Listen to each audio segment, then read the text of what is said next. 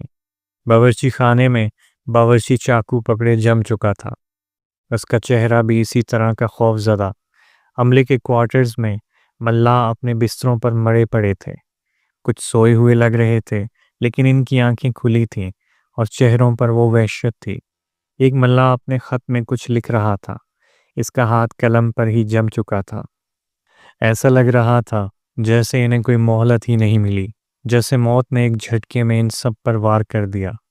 یہ منظر ٹیم کے اعصاب پر بہت زیادہ اثر کر رہا تھا۔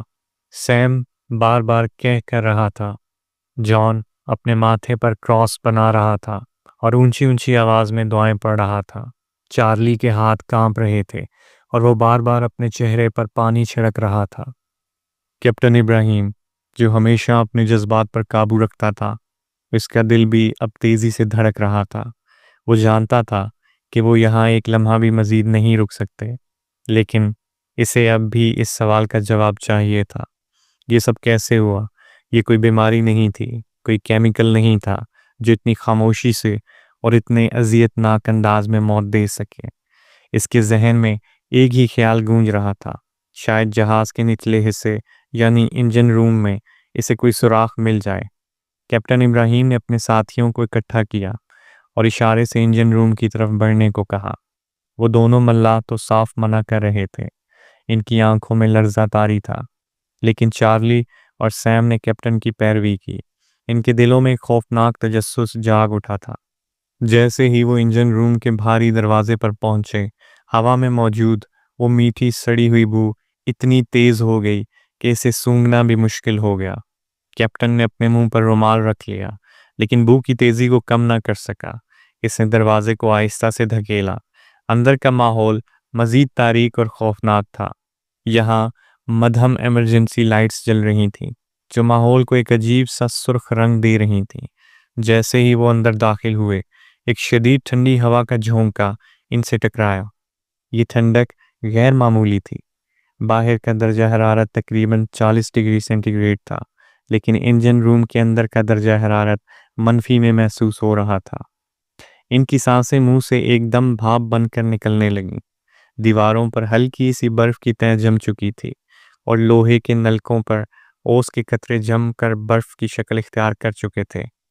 یہ جگہ جہنم کا دروازہ لگ رہی تھی۔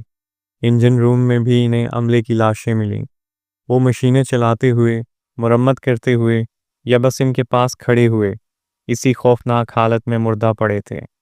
ان کی آنکھیں کھلی تھیں، چہرے پر وہی دہشت کے اثرات، لیکن یہاں کچھ اور بھی تھا۔ ایک ہلکی سی لیکن مسلسل کانوں میں چبھنے والی گونج۔ یہ گونج کسی آواز کی نہیں بلکہ ایک ایسی فریکوینسی کی تھی جو دماغ کے اندر ہی پیدا ہو رہی تھی۔ یہ اس 17.5 ہرٹز کے سگنل کی طرح تھی جس کا ذکر پہلے ہوا، لیکن اب یہ زیادہ طاقتور اور براہ راست محسوس ہو رہی تھی۔ کیپٹن ابراہیم نے دیکھا کہ ایک انجینئر ایک بڑے انجن کے پاس مرا پڑا ہے۔ اس کا ہاتھ ایک لیور پر جما ہوا ہے۔ اس کی آنکھوں میں سب سے زیادہ وحشت تھی۔ اس کے منہ سے ہلکی سی جھاگ نکلی ہوئی تھی اور انجن سے تھوڑا دور فرش پر کچھ سیاہی مائل مادہ پھیلا ہوا تھا جو تیزی سے خشک ہو رہا تھا۔ اس سے وہی میٹھی اور سڑی ہوئی بو آ رہی تھی۔ کیپٹن کو محسوس ہوا کہ شاید یہی وہ زہریلا مواد تھا جس نے سب کو مارا تھا، لیکن پھر اس کی نظر ایک چیز پر پڑی، ایک پرانا لکڑی کا باکس جو انجن کے ایک حصے کے پیچھے گرا پڑا تھا۔ اسے کھول کر اندر سے کچھ کاغذات نکالے گئے تھے۔ کیپٹن ابراہیم نے انہیں جلدی جلدی پڑھا۔ یہ جہاز کے کارگو سے متعلق کاغذات تھے جن میں ہائیلی ری ایکٹیو کیمیکلز اور گیس کا ذکر تھا۔ وہ جہاز خفیہ طور پر انتہائی خطرناک کیمیائی مواد لے جا رہا تھا جو سمندر کے نمکین پانی اور نمی کی وجہ سے لیک ہو گئے تھے۔ یہ ایک ایسا اعصابی گیس مرکب تھا جو انسان کے اعصابی نظام کو چند سیکنڈ میں مکمل طور پر تباہ کر دیتا تھا، جس سے جسم کے پٹھے اکڑ جاتے اور چہرے پر خوف کے اثرات جم جاتے۔ یہ گیس اتنی طاقتور تھی کہ یہ درجہ حرارت میں غیر معمولی کمی بھی پیدا کر سکتی تھی۔ کیپٹن ابراہیم کو اپنے سوال کا جواب مل گیا تھا۔ یہ کوئی مافوق الفطرت مخلوق نہیں تھی، یہ انسانی ہاتھوں کی بنائی ہوئی موت تھی۔ اس کیمیکل نے جہاز کے عملے کو ایک انتہائی اذیتناک موت دی تھی، اور جو گونج انہیں سنائی دے رہی تھی وہ شاید اس گیس کے ذرات کا ہوا میں پھیلنے کا نتیجہ تھی۔ اسے معلوم تھا کہ وہ ایک لمحہ بھی مزید یہاں نہیں رک سکتے۔ یہ گیس اب بھی ہوا میں موجود تھی۔ اس نے زور سے چیخ کر اپنی ٹیم کو حکم دیا، فوراً باہر نکلو، فوراً۔ سیم، جان اور چارلی تیزی سے بھاگے۔ ان کے پیچھے کیپٹن ابراہیم نے آخری بار انجن روم پر نظر ڈالی۔ اس نے دیکھا کہ فرش پر پھیلا ہوا وہ سیاہی مائل مادہ اب ہلکا سا چمک رہا تھا، اور اسے محسوس ہوا کہ وہ گونج اب اس کے دماغ کے اندر بھی داخل ہو چکی ہے۔ اس کے سر میں ایک ہلکا سا درد اٹھنے لگا۔ وہ بھی تیزی سے بھاگا۔ وہ سب ہامتے ہوئے واپس ڈیک پر پہنچے۔ باہر کی تازہ ہوا نے انہیں کچھ راحت دی، لیکن بو اب بھی ان کے نتنوں میں بسی ہوئی تھی۔ وہ جلدی سے اپنی کشتی میں واپس سوار ہوئے اور اپنے جہاز سلور سٹار کی طرف بڑھنے لگے۔ کیپٹن ابراہیم نے سلور سٹار پر واپس پہنچ کر فیصلہ کیا کہ وہ اس پراسرار جہاز کو خالی نہیں چھوڑیں گے۔ یہ ایک چلتا پھرتا موت کا جال تھا۔ اس نے حکم دیا کہ اورنگ میدان کو ایک مضبوط رسی سے باندھ کر قریبی بندرگاہ تک لے جائیں گے تاکہ اس کی مکمل تفتیش ہو سکے اور اس کے اندر موجود زہریلے مواد کو محفوظ طریقے سے ٹھکانے لگایا جا سکے۔ انہیں لگا کہ شاید اس طرح وہ اس جہنم کو قابو کر سکتے ہیں۔ انہوں نے ایک مضبوط ٹو لائن اورنگ میدان سے باندھی اور اپنے جہاز کا انجن پوری رفتار سے سٹارٹ کیا۔ سلور سٹار آہستہ آہستہ اورنگ میدان کو اپنی طرف کھینچنے لگا۔ ابھی انہوں نے چند سو میٹر کا فاصلہ ہی طے کیا تھا کہ اورنگ میدان پر ایک انہونی ہوئی۔ اچانک جہاز کے نچلے حصے سے، یعنی کارگو ہولڈ سے، جہاں سے وہ کیمیکل لیک ہوا تھا، ایک گاڑھا پیلے رنگ کا دھواں نکلنا شروع ہوا۔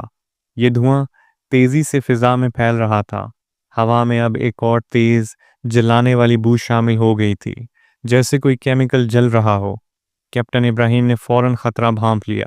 اس نے اپنی زندگی میں ایسے کیمیکلز کے بارے میں پڑھا تھا جو ہوا یا پانی کے ساتھ مل کر دھماکہ خیز مرکب بنا سکتے ہیں۔ اس نے فوراً ٹو لائن کاٹنے کا حکم دیا۔ رسیاں کاٹو، فوراً کاٹو۔ وہ نہیں چاہتا تھا کہ اس کا اپنا جہاز کسی خطرے میں پڑے۔ سلور سٹار کے عملے نے جلدی سے رسیاں کاٹ دیں، اور جیسے ہی آخری رسی کاٹی گئی، ایک زوردار قیامت خیز دھماکہ ہوا۔ اورنگ میدان ایک خوفناک دھماکے سے پھٹ گیا۔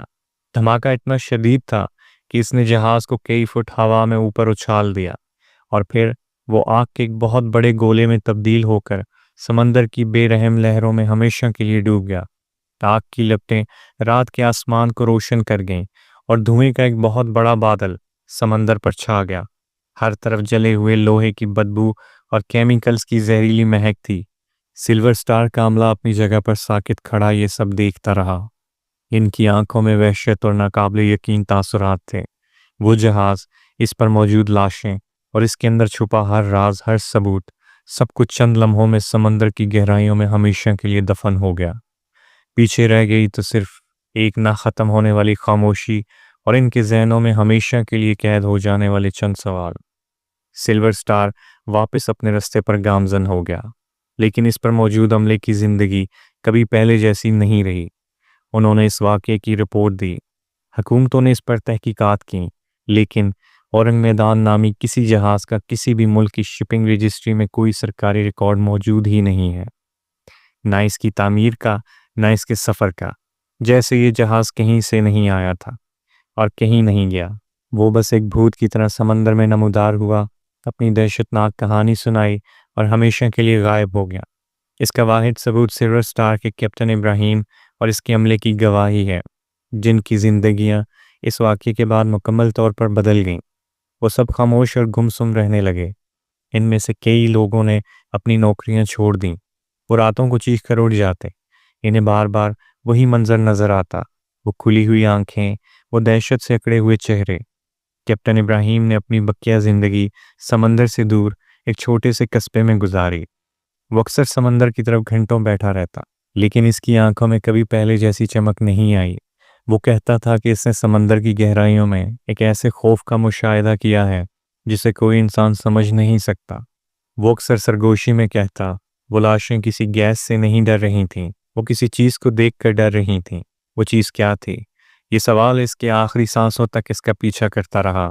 آج 75 سال سے زیادہ گزرنے کے بعد بھی اورنگ میدان کی کہانی سمندری تاریخ کی سب سے بڑی حل نہ ہونے والی پہیلی ہے۔ کیا یہ واقعی کیمیائی حادثہ تھا یا کوئی مفوق الفطرت واقعہ؟ کیا اس جہاز پر واقعی موت نے رقص کیا تھا؟